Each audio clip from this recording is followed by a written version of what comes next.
సమాచారం కోసం 95 న్యూస్ ఇప్పుడు యాప్ లో కూడా మీ ముందుకొచ్చింది. వెంటనే డౌన్లోడ్ చేసుకోండి, లేటెస్ట్ అప్డేట్స్ ని పొందండి.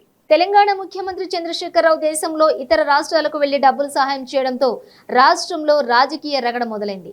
పిట్టల దొర వేషంలో సీఎం దేశం మొత్తం తిరిగి రాష్ట్ర సంపదను దోచిపెడుతున్నారని తెలంగాణ తెలుగుదేశం నాయకులు విమర్శిస్తున్నారు. రానున్న రోజుల్లో తెలుగుదేశం పార్టీ తెరాస పార్టీకి వ్యతిరేకంగా ఉద్యమం చేపడుతుందని తెలిపారు. నిన్న మన ముఖ్యమంత్రి తెలంగాణ ముఖ్యమంత్రి బీహార్కు హుటాహుటిన బయలుదేరి కొన్ని అక్కడ చెట్లు పంపిణీ చేశారు. బోయగూడ లోపల ఒక స్క్రాప్ కంపెనీలో జరిగిన అగ్ని ప్రమాదంలో చనిపోయిన 12 మందికి అక్కడ హుటాహుటిన వెళ్ళి చెక్కులు పే చేశారు. కొంతమంది ఎక్సర్వీస్ మెన్లకు వాళ్ళకు మిలిటరీ వాళ్ళకు కూడా పే చేశారు. దాని గురించి మనం మాట్లాడాల్సిన అవసరం లేదు. కానీ హుటాహుటిన వెళ్ళి ఈ ముఖ్యమంత్రి ఏదైతే స్క్రాప్ గోడౌన్లో కాలిపోయిన వ్యక్తులు ఎవరైతే చనిపోయారో ఆ వ్యక్తుల గురించి ఇక్కడ మనం మాట్లాడుకోవాల్సింది ఏంటంటే, పక్క రాష్ట్రంలో పక్క రాష్ట్రం వాళ్ళు ఇక్కడ కార్మికులు వచ్చి ఇక్కడ పనిచేస్తుంటే చనిపోతే ఇక్కడ నుంచి ఆయన ఫ్లైట్లోకి పోయి ఫ్లైట్ నుంచి అక్కడ ఈ పిట్టల ద్వారా హడావుడిగా టోపీ పెట్టుకొని పోయి అక్కడ ఆయన ఈ ముఖ్యమంత్రి దగ్గర పోయి చెక్కులు పంచాల్సిన అవసరం ఏమున్నది? దేనికోసం ఆయన పంచుతున్నారు? ఇక్కడ సింగరేణి కార్మికులు ఎంతో మంది చనిపోతున్నారు. ఆయన కనపడడం లేదా, ఈ పిట్టల ద్వారా చూడడం లేదా అని అడుగుతున్నారు.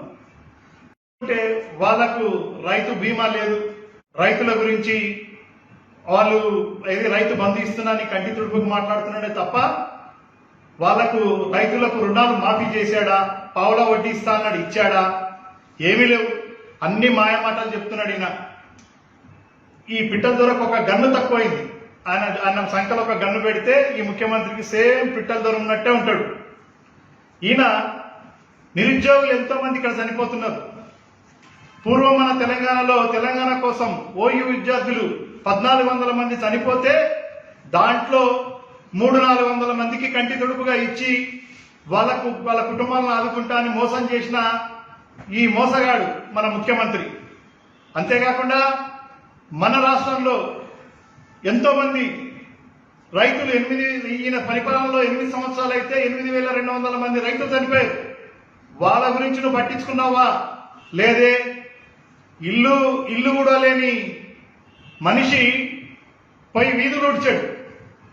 ఈయనకి ఎందుకండి? నిన్న కేంద్రం గురించి మాట్లాడుతుంటే ఆ పక్క రాష్ట్ర ముఖ్యమంత్రి 3 సార్లు వేసిపోయాడు. మన ఇజ్జత్ తీసిండి, మన ఇజ్జత్ రోడ్డు మీద పెట్టింది ముఖ్యమంత్రి. ఆయనకు సిగ్గు లేదు, మన సిగ్గు కూడా తీస్తున్నాడు, మన రాష్ట్రం సిగ్గు కూడా తీస్తున్నాడు. ఈయనకు అవసరమా? ఈ వేదిక మీద నుంచి మేము ప్రశ్నిస్తున్నాం. రైతులకు ప్రధానమంత్రి ఫసల్ బీమా యోజన కింద కొంత డబ్బు కడితే మిగతా కొంత డబ్బుతోటి రైతులకు బీమా వస్తుంది. కనీసం ఆ బీమా కూడా కేంద్ర ప్రభుత్వం క్రెడిట్ లో పోతుందని చెప్పి ఇంతవరకు ఆయన ఇయ్యలేకపోయాడు. ఆ బీమా ఎందుకు కట్టట్లేదని ఇక్కడ నుంచి ఈ వేదిక మీద తెలుగుదేశం పార్టీ మేము ప్రశ్నిస్తున్నాం నిన్ని. అంతేకాకుండా సింగరేణి కార్మికులను, వరద బాధితులను, మొన్న వరదలు జరిగినాయి ఇక్కడ మనకు, ఎక్కడ భద్రాద్రి పరిసర ప్రాంతాల్లో ఖమ్మం జిల్లాలో జరిగితే